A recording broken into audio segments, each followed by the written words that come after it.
Na quarta-feira passada, senador Suplicy, artigo publicado no jornal Valor Econômico, o professor Carlos Lessa, em sua incansável jornada em direção ao sonho de um Brasil justo e próspero, elogia e critica a presidenta Dilma Rousseff e o ministro Guido Mantega pela modéstia, pela timidez das medidas que tomam para escudar o Brasil da crise global do capitalismo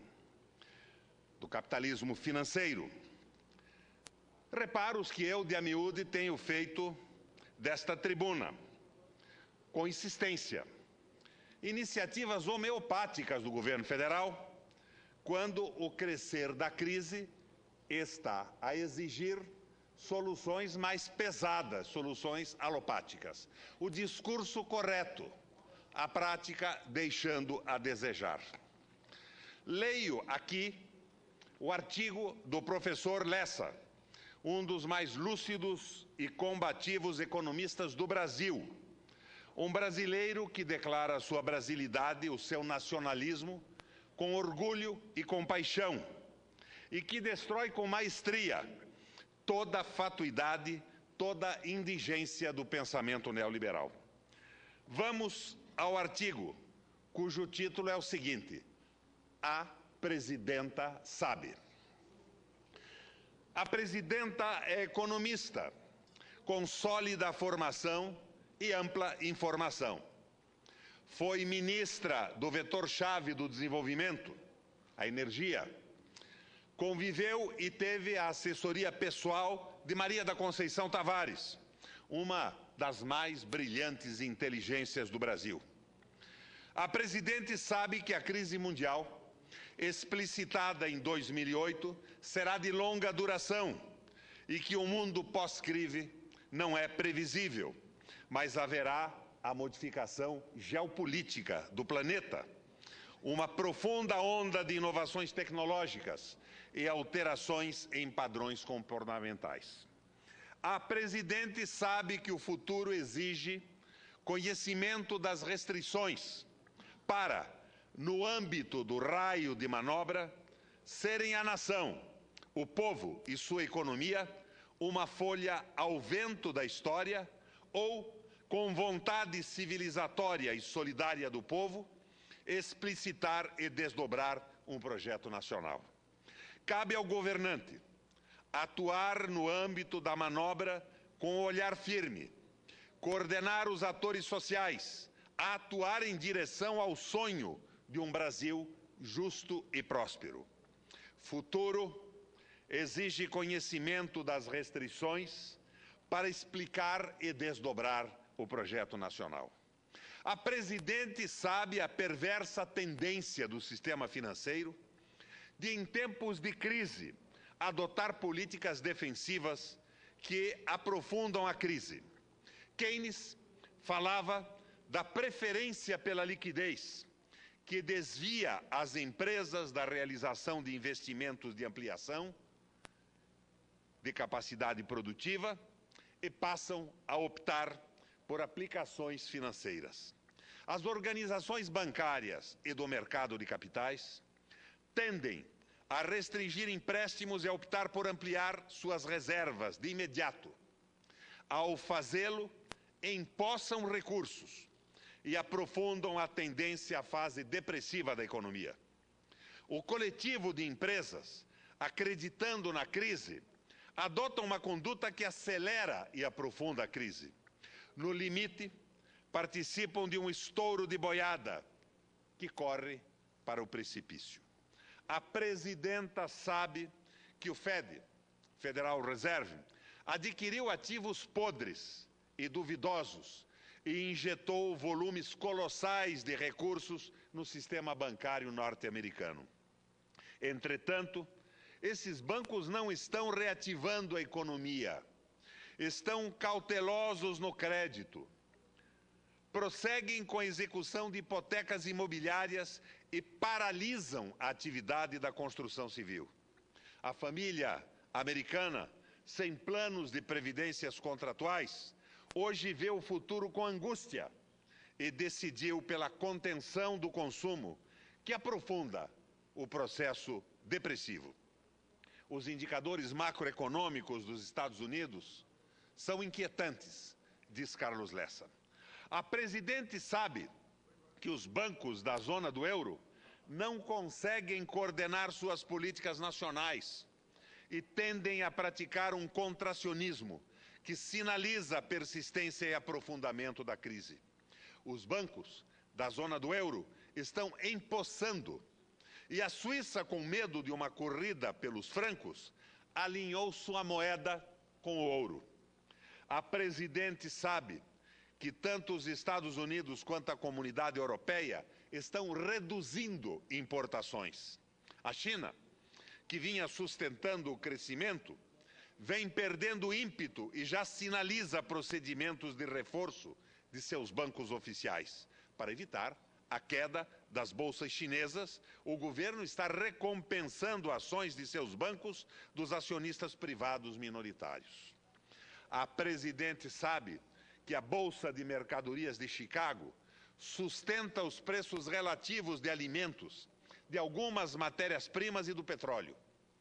Há uma preferência crescente dos especuladores mundiais por aplicações arbitradas pela Bolsa de Mercadoria de Chicago. Porém, o sinal pode mudar. A presidente sabe que, frente à crise mundial, o Brasil deve botar suas barbas de molho. Felizmente, temos o Banco do Brasil, a Caixa Econômica e o BNDES, que respondem à orientação soberana nacional de não participar do efeito manada. Lula teve que trocar o presidente do Banco do Brasil para forçar o nosso maior banco a expandir crédito. A presidente sabe que o Bradesco já anunciou a criação de um fundo de 1 bilhão para ter liquidez preventiva em relação à inadimplência privada. A presidente sabe que é importante reforçar o sistema bancário oficial e expandir o crédito e reduzir os juros básicos. A presidente, corretamente, quer estimular a construção civil em um programa de habitação popular. Obviamente, para a geração de emprego e renda, esta política social anticrise por excelência. Esta é a política social anticrise por excelência. Porém, sabe que tem que reduzir também a gula dos empreiteiros.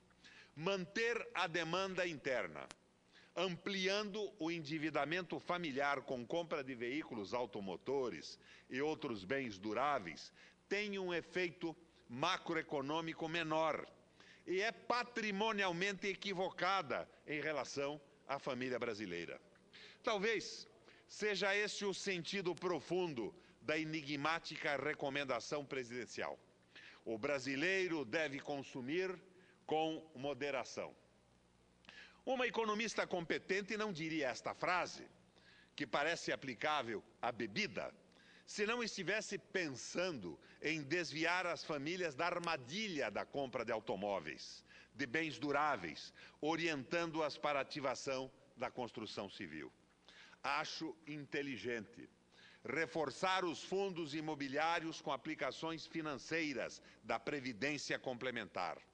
Porém, é necessário planejar o futuro das cidades e ampliar o investimento na infraestrutura urbana. Continua Carlos Lessa. A presidente sabe que é possível e necessário fazer muito mais. O câmbio tem que voltar a ser controlado. O Brasil não deve estimular empresas brasileiras a investirem no exterior. Recentemente, 2 indústrias de calçados do Rio Grande do Sul anunciaram que vão colocar suas operações para a Nicarágua, em busca de mão de obra barata e menor intervenção do Estado. O sistema bancário oficial deve retirar qualquer apoio a esta atitude antinacional. O fomento público deve ser preferencial a empresas brasileiras.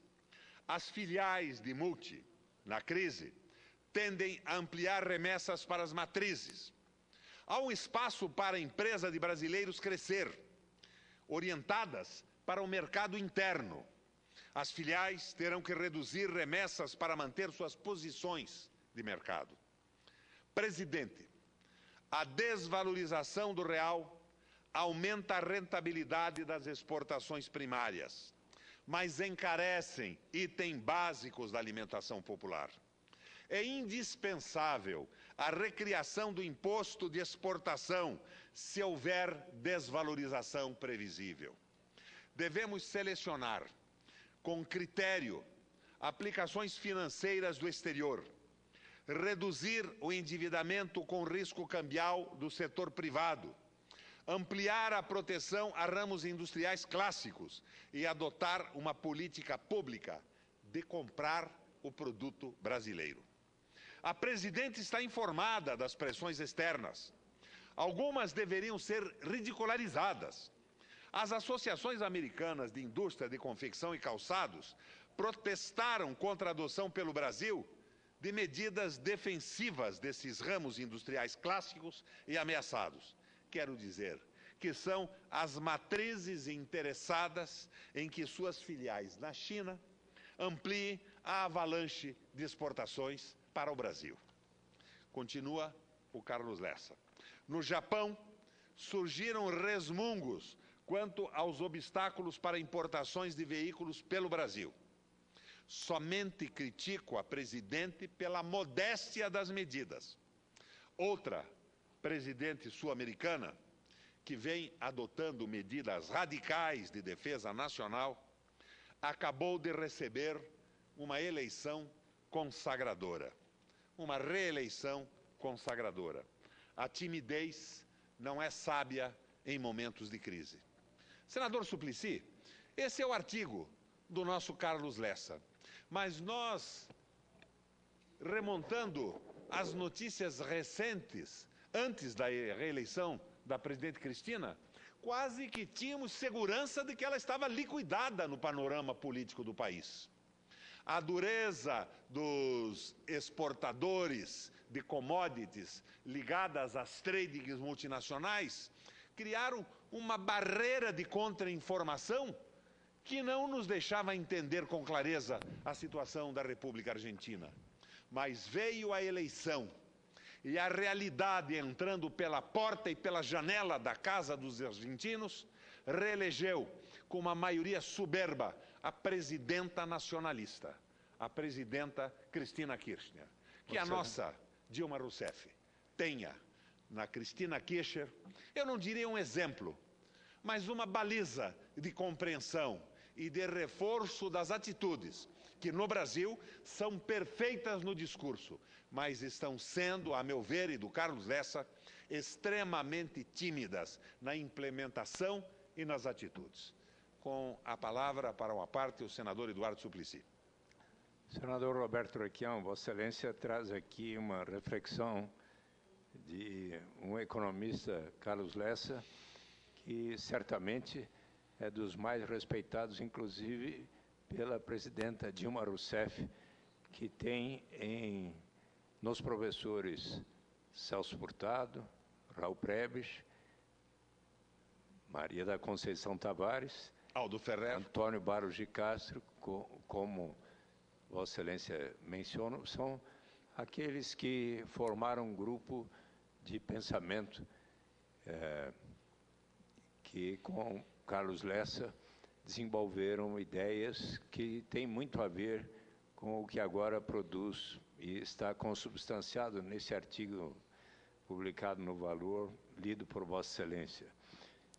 Avalio que Carlos Lessa, que inclusive escreveu num tom de muita amizade, de respeito e de reconhecimento pelos passos positivos da presidenta Dilma Rousseff, ainda que esteja transmitindo a ela, como Vossa Excelência, que possa ser mais ousada. E eu acho que certamente a presidenta Dilma estará levando em consideração a sua recomendação, bem como a do economista professor Carlos Lessa, de quem me sinto muito amigo. Quero fazer uma observação já assinalada hoje, quando falei no início da tarde. Acredito que a presidenta Dilma Rousseff teve um diálogo muito produtivo quando, na semana passada, junto aos chefes de Estado do G20, transmitiu a eles que, por exemplo, ela tem simpatia se for acordado, diante da proposição dos presidentes Nicolas Sarkozy e Angela Merkel, a primeira-ministra, presidente e primeira-ministra da França e da Alemanha, com respeito a se considerar um imposto sobre operações financeiras, sobretudo sobre os movimentos especulativos financeiros internacionais, mas que isso deveria estar, de alguma maneira, acoplado a se estabelecer como um piso social mínimo que, inclusive, pudesse contribuir para a erradicação da fome e da pobreza absoluta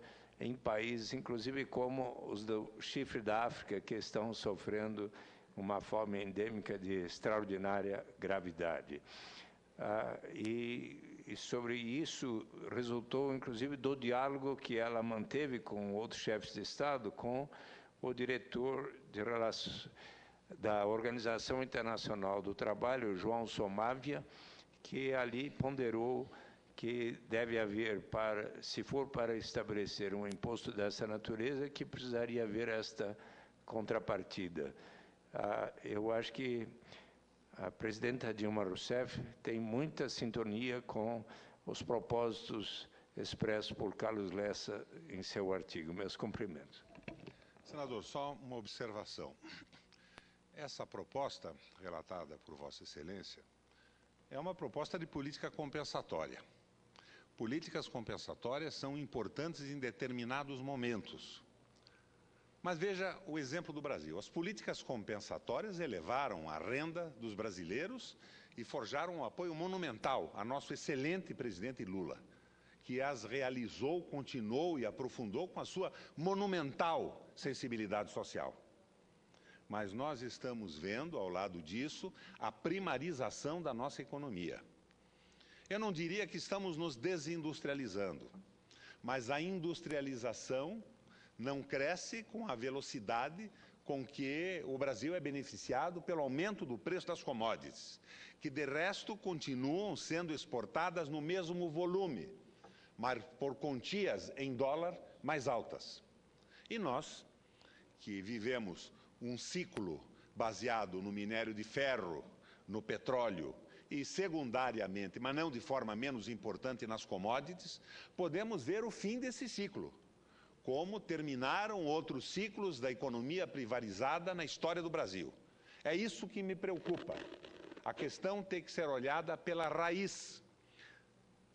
Ela tem que ser radicalizada, do italiano radice, pela raiz.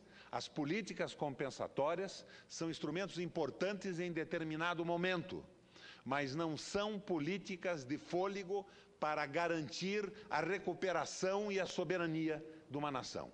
A minha preocupação, na linha do Carlos Lessa, tem este sentido. Vossa Excelência, permite? Como não? Mais uma ponderação. Vossa Excelência, a certa altura, mencionou os instrumentos que, muitas vezes, nos Estados Unidos da América utilizam as suas indústrias para a defesa de sua concorrência, competitividade.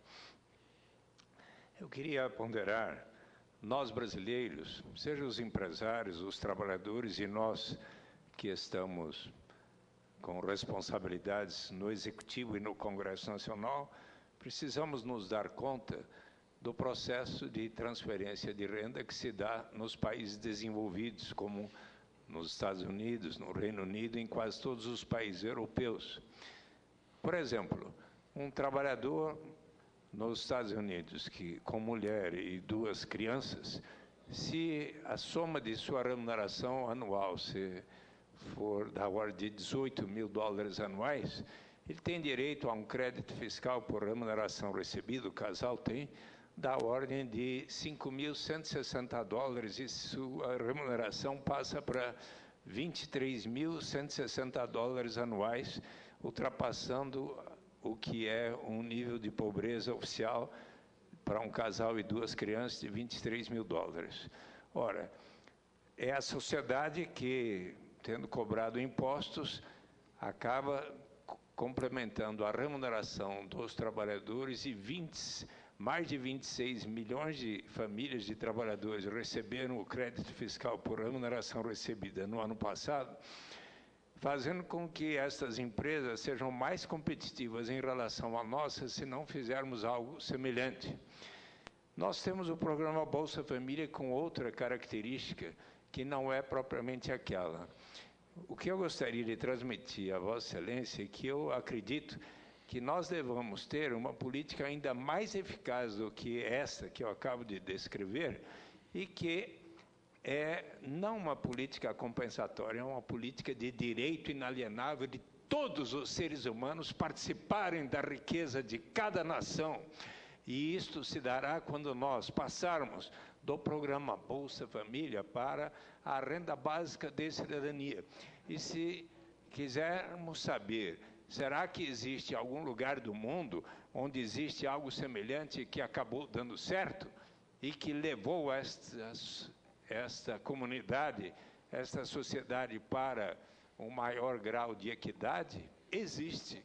Sabe aonde existe, senador Roberto Requião? Ali no lugar dos próprios Estados Unidos, onde há 28 para 29 anos agora, se paga a todos os seus residentes, hoje 700 mil, um rendimento que começou com 300, depois foi para 400, 500, 2008 foi 3.269 dólares por pessoa, igual para todos. E o Alasca, com este procedimento, se tornou o mais igualitário dos 50 estados norte-americanos. Haverá um dia em que a passagem do Bolsa Família para a renda básica de cidadania, que já é lei, fará dos brasileiros, poderemos ser o exemplo pioneiro no mundo, porque o Congresso Nacional, felizmente, aprovou por consenso tal proposição. Aqui o Senado, dezembro de 2002.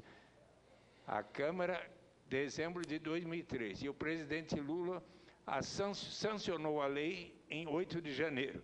Depois de ouvir do próprio ministro da Fazenda, Antônio Palocci, que, como era para ser instituído por etapas, a critério do Poder Executivo, começando pelos mais necessitados, como fazia o Bolsa Família, é factível e que ele poderia sancionar. Sancionou. Quando todos nós, inclusive Vossa Excelência, estivermos persuadidos de que se trata de uma boa ideia, diremos à presidenta Dilma Rousseff, está na hora de levar adiante, vamos colocar em prática. Muito obrigado. Obrigado pela oportunidade. Obrigado a Vossa Excelência, senador amigo Suplicy. senador Roberto Requião. Mas nenhuma política de direitos pode se suportar numa economia privarizada, sujeita a ciclos, a desaparecer de um momento para outro. Os Estados Unidos, por exemplo, têm hoje o seu nível de pobreza atingindo 26 milhões de pessoas. Os Estados Unidos transferiu renda do trabalho para os mercados financeiros. Transferiu renda para as bolsas. Os Estados Unidos congelou, por um período larguíssimo, o salário dos seus trabalhadores, não corrigindo os salários com a produtividade. Criou os estímulos para os executivos e manteve a economia funcionando com subprime. Empréstimos de prazo largo e juros altos. Logo depois, desdobrado até para o desastre e a alegria momentânea de algumas empresas brasileiras, para os derivativos. Não é este o caminho. O caminho da compensação e dos direitos é um caminho do processo civilizatório do mundo. Mas se os países não se preocuparem com o seu desenvolvimento verdadeiro, não suportarão direito algum. Porque sem industrialização, com a primarização da economia, com a subordinação do governo ao Banco Central. Ainda outro dia eu conversava com o senador Lindbergh, que teve a coragem e a firmeza de propor que se incorporasse à lei que define o Banco Central a obrigação de cuidar da mão de obra, do emprego dos brasileiros. Eu acho que a proposta é uma beleza, mas, na verdade, o Banco Central deveria perder a sua independência e se curvar aos interesses do país inteiro. Se o Banco Central vai cuidar do emprego, do desenvolvimento e da moeda, para que nós elegemos presidente da República? Que função sobra para o Executivo Nacional? Então, nós temos que atacar os problemas pela sua raiz e pela sua essência. E é evidente, senador, que eu acompanho há 20 anos o seu ideal da renda mínima e a sua luta, e sou solidário a ela desde o primeiro momento. Mas nada de políticas tíbias de primarização da economia, porque aí não sobrará recurso algum para garantir direito algum. Presidente, obrigado pela tolerância.